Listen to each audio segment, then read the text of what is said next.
Hello student, स्वागत है आपका मेरी क्लास में। आप में से ही बहुत सारे विद्यार्थियों की डिमांड पर आज मैं लेकर आई हूँ ऐसे ऑन वंडर्स ऑफ साइंस। अब आप लोग सोच रहे होंगे कि वंडर्स ऑफ साइंस का निबंध तो हम 8th क्लास से पढ़ते आए हैं, तो इसमें वीडियो की ज़रूरत क्यों है। तो 3 रीज़न है जिसकी वजह से आपको ये वीडियो ज़रूर देखना चाहिए और इससे आपको पता चल जाएगा कि हमको ये ऐसे क्यों याद करना चाहिए। इस वीडियो में जो ऐसे दिया गया है इसकी लैंग्वेज बहुत इजी है, बहुत सरल है। आपको कोई भी वर्ड ऐसा नहीं लगेगा कि आपने कुछ नया पढ़ा है। और इसमें रिपीटिशन ऑफ द वर्ड्स है, मतलब शब्दों का दोहराव है, जिसके कारण आपको 2-4 लाइनें याद करने से ही आसानी से पूरा निबंध याद हो जाता है। और easy examples have been taken from our daily life. इसमें जो एग्जाम्पल्स लिए गए हैं वो हमारी डेली जो दैनिक जीवन है उससे ही रिलेटेड हैं। तो चलिए देखते हैं ऐसे on wonders of science.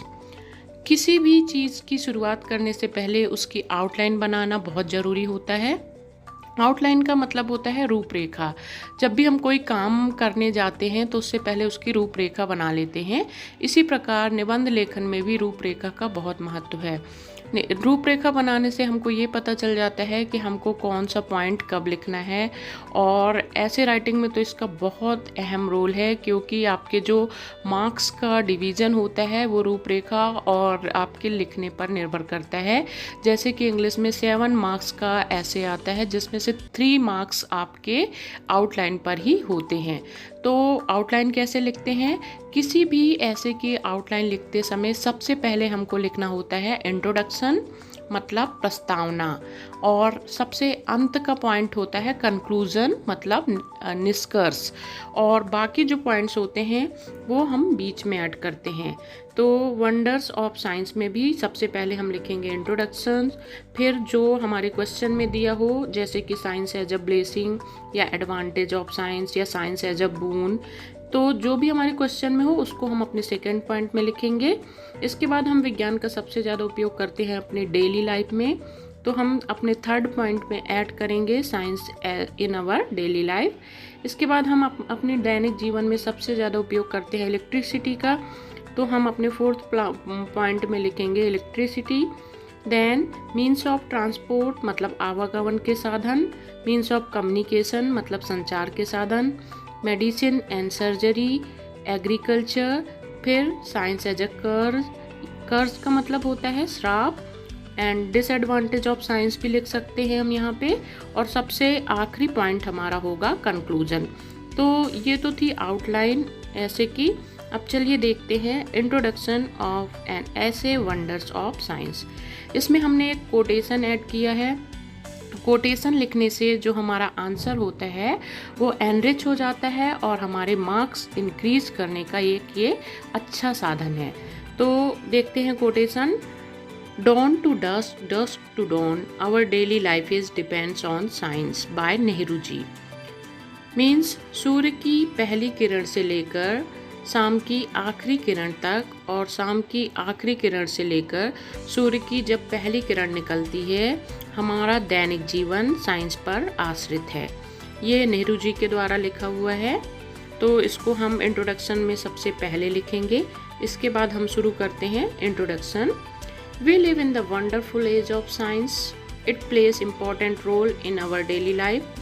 Our daily life has now become easier and more comfortable with the help of science. हम विज्ञान के आश्चर्यचकित कर देने वाले युग में रह रहे हैं और विज्ञान हमारे दैनिक जीवन में बहुत ही महत्वपूर्ण रोल अदा करता है।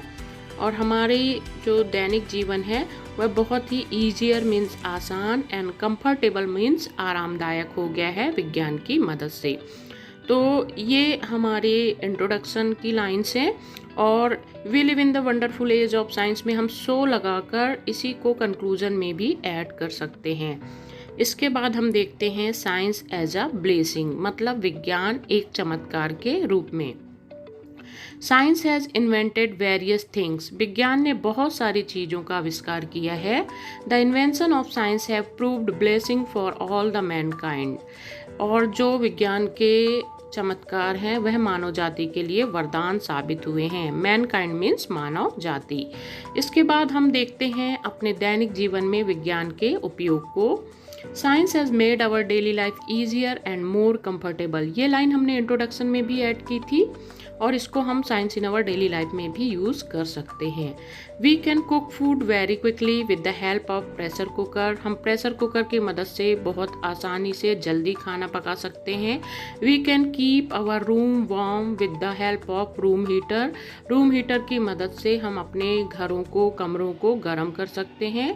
We can enjoy fresh breeze with the help of cooler AC in summer season.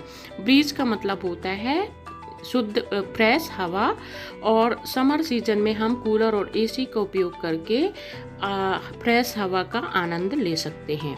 इसी प्रकार हम अन्य एग्जाम्पल भी ऐड कर सकते हैं अपने दैनिक जीवन में जो भी चीज़ें हम प्रयोग में लाते हैं। अब देखते हैं electricity. Electricity is the greatest invention of science. विद्युत साइंस का एक महानतम आविष्कार है। Various big and small machines are run by the electricity. बहुत सारी बड़ी और छोटी मशीनें विद्युत के द्वारा ही संचालित की जाती हैं। Our houses are lighted by the electricity. हमारे जो हाउसेस हैं, घर हैं, वो भी इलेक्ट्रिसिटी के माध्यम से ही प्रकाशित होते हैं। हमारा अगला पॉइंट है मीन्स ऑफ कम्युनिकेशन। कम्युनिकेशन का मतलब होता है संचार के साधन, जिनके द्वारा हम अपनी बात को एक ही समय में बहुत सारे लोगों तक पहुंचा सकते हैं। तो हम इसमें सबसे छोटे साधन से लिखना शुरू करते हैं। Radios, TV, mobile, telephone, newspaper and magazines are the means of communication. ये सारी जो चीज़ें हैं ये संचार का साधन है। These are great wonders of science। और ये विज्ञान के महान चमत्कारों में से एक हैं। We can talk to our friends and relatives by these means of communication। हम अपने दोस्तों और रिश्तेदारों से इन means of communication, संचार के साधनों का उपयोग करके बात कर सकते हैं। We can give and take messages by these means of communication। हम मीन्स ऑफ कम्युनिकेशन का उपयोग करके किसी को भी मैसेज भेज सकते हैं और किसी का मैसेज प्राप्त कर सकते हैं। During this lockdown period means of communication become a powerful medium to study and spreading awareness. इस लॉकडाउन के समय में मीन्स ऑफ कम्युनिकेशन पढ़ाई का और जानकारी, जागरूकता फैलाने का एक सशक्त माध्यम है। तो ये तो था मीन्स ऑफ कम्युनिकेशन। अब देखते हैं मीन्स ऑफ ट्रांसपोर्ट, मतलब आवागमन के साधन। तो इसमें भी हम सबसे छोटी चीज़ से लिखना स्टार्ट करते हैं। Cycles, motorcycle, bike, car, trucks, train, ships and aeroplanes are the means of transportation. ये सारी चीज़ें आवागमन का साधन है। These are great wonders of science. और ये भी विज्ञान के महान चमत्कारों में से एक हैं। We can travel thousands of kilometre by these means of transport. हम हजारों किलोमीटर्स की यात्रा इन आवागमन के साधनों के माध्यम से कर सकते हैं। We can carry loads by these means of transport. हम मीन्स ऑफ ट्रांसपोर्ट जैसे ट्रक और भी गाड़ियों का उपयोग करके सामान, लोड को भी ढो सकते हैं। Travelling has now become easier and more comfortable by these means of transportation. जो हमारा आवागमन है वह बहुत ही सुगम और आसान हो गया है इन मीन्स ऑफ ट्रांसपोर्ट के साधनों की मदद से। अब देखते हैं कि मेडिसिन एंड सर्जरी के क्षेत्र में साइंस का क्या योगदान है। Science has played vital role in the field of medicine and surgery also। विज्ञान का एक बहुत ही बड़ा रोल रहा है मेडिसिन, चिकित्सा और शल्य चिकित्सा के क्षेत्र में। Malaria and polio have been controlled now.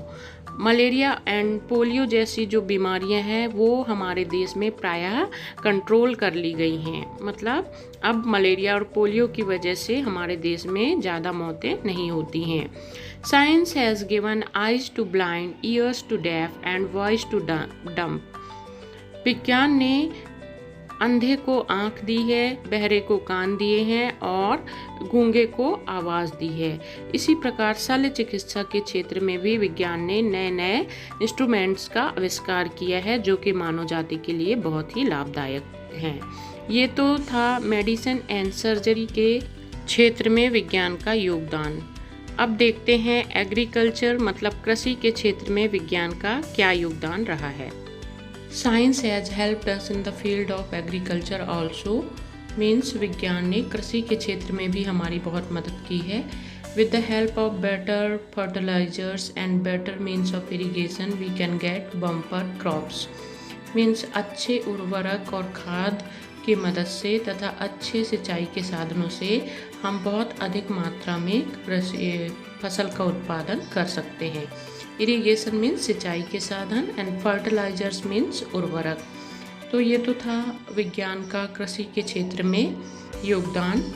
अब हम देखते हैं साइंस एज अ कर्स मतलब विज्ञान एक अभिशाप के रूप में। Everything has two sides, science has the dark side also. हर चीज़ के दो पहलू होते हैं, एक अच्छा और एक बुरा। विज्ञान का भी एक डार्क साइड है। As it has created many deadlier weapons which can destroy the world within a second.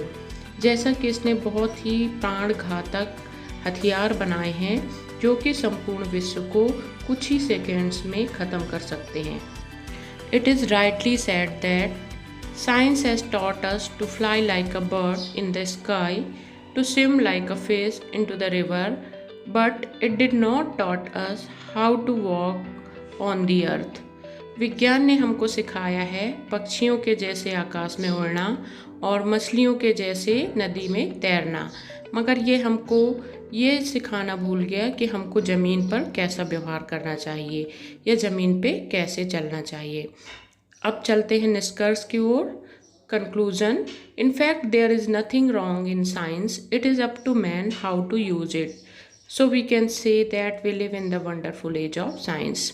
Means विज्ञान में कुछ भी गलत नहीं है या विज्ञान ने कुछ भी गलत नहीं किया है। यह तो मनुष्य के स्वयं के विवेक पर निर्भर करता है कि वह विज्ञान के साधनों का कैसा उपयोग करता है। जैसे कि हमारे हाथ में अगर एक चाकू है तो उससे हम किसी को मार भी सकते हैं और फल भी काट सकते हैं, इसमें उस चाकू की कोई गलती नहीं है। तो विज्ञान का उपयोग मनुष्य की सोच और उसके विवेक पर निर्भर करता है, अतः हम विज्ञान के साधनों का उपयोग सोच समझकर करें। It is rightly said that science is a good servant but bad master. विज्ञान एक अच्छा नौकर साबित हो सकता है, लेकिन अगर इसको हम अपने ऊपर हावी कर दें तो यह एक बैड मास्टर भी हो सकता है। तो ये तो था ऐसे ऑन वंडर्स ऑफ साइंस। आप इसके नोट्स बना के इसको याद कर लें और जिस टॉपिक पर आप वीडियो चाहते हैं हमें कमेंट बॉक्स में लिखकर ज़रूर बताएं। धन्यवाद। उम्मीद है आपको वीडियो पसंद आया होगा और इसी प्रकार देखते रहिए लक्ष्य एजुकेशन एंड